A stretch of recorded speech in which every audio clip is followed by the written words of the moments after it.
You're praying to the cult leader. You're too far gone. There's a lot of cult members on this panel. I don't know what's going on in Joe Biden's mind.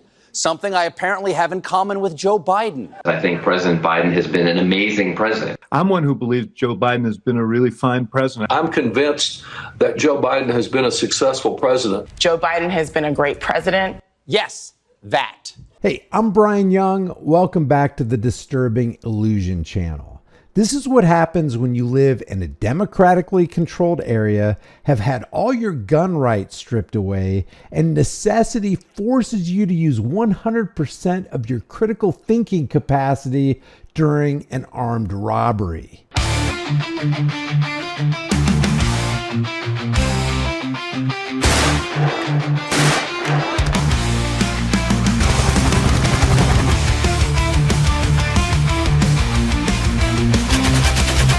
Meanwhile, Piers Morgan is killing it by stacking his panel with guest cult members, calling other cult members cult members. It's a cult of personality. It's not a cult of personality. There's a lot of cult members. There's a lot of cult members on this panel. You're praying to the cult leader. A cult of personality. His guests for this show were Crystal Ball, Tyrus, Dave Rubin, Harry Sisson, and believe it or not, Warhawk John Bolton. And of course, the topic for the day is the money shot, Biden's mental decline. Now they're even talking about the elites. I'm getting so frustrated by the elites. Now, I'm not talking about you guys, but about the elites in the party who they know so much more.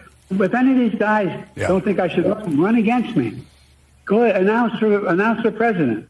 Challenge me at the convention. But before we get into the embarrassing hypocrisy of Piers' guests, check out what Mika Brzezinski asked Biden and Biden's bizarre response. How can you assure the American people that you won't have another night like the one you did in Atlanta?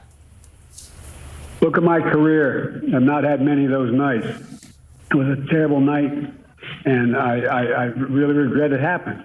But the fact of the matter is, how can you assure you're going to be on faith that can intervene on your way to go to, work tomorrow?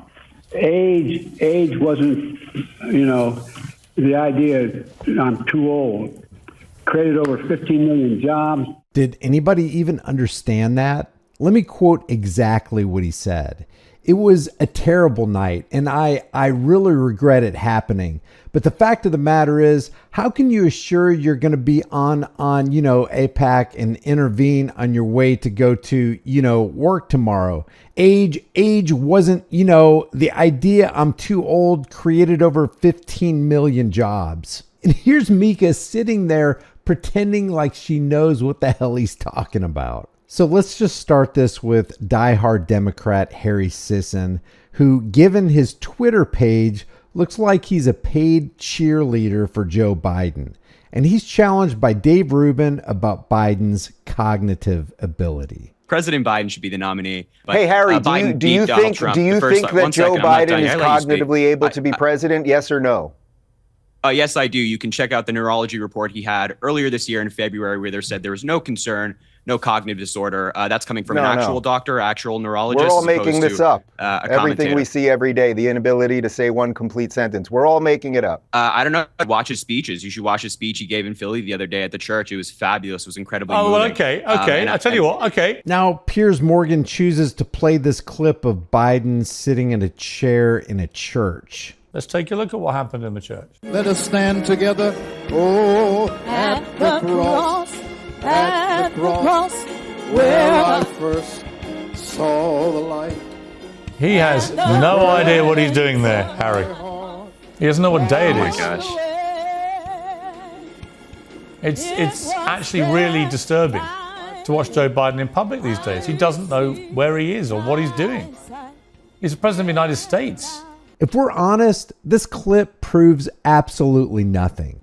And love him or hate him, Sisson calls this out. You played a clip of the man sitting there. Does either Crystal or Dave look like they're out of it? No, they're just sitting there just looking at the camera, just like Joe Biden is just sitting there. He wasn't doing anything. You're trying to frame an innocent video and give a nefarious explanation for it. Come on, Piers, let's be honest about this. Now, Crystal Ball says, we need to be asking the question, who's running the country right now? And I think given the level of decline that we saw at the debate, it also becomes a lot more clear why his policy, for example, in Israel has been such a failure, why he's gotten repeatedly run over by Netanyahu, has just continued to supply weapons in spite of what is a clear genocide at this point. The failures are here and now.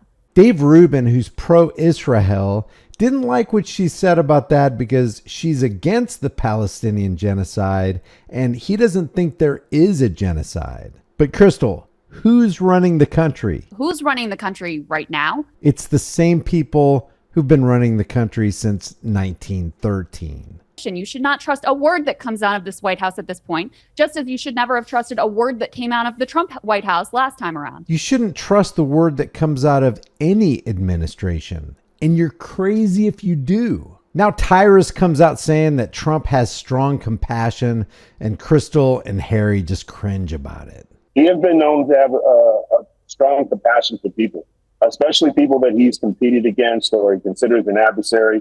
I don't think he takes any joy in it. I wouldn't take any joy in it. Like I said, I don't think he takes any joy in compassion for battling Eugene Carroll when he assaulted her, by any chance? Oh, you know what, son? As soon as you get a date, you're going to be such a different guy.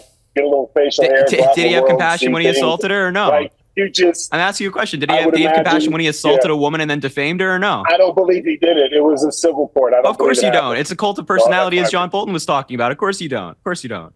It's not a cult of personality. There's a lot of cult members. There's a lot of cult members on this panel. Yeah. I mean, one thing I would say to Harry. Yeah, Dave. So we've got all these political believers talking about how presidents are in control of a country, and they're calling other cult members cult members. There's a lot of cult members on this panel. It's pretty eye-opening, and there's a lot of making fun about Harry's age. Even under Morgan's video, you see a lot of people downing the kid just because of how old he is. And this has nothing to do with the conversation. One thing I would just say to Harry is, listen, I'm not in the cult. I already wasn't voting for Joe Biden because of the genocide in Gaza. I'm voting for Dr. Jill Stein.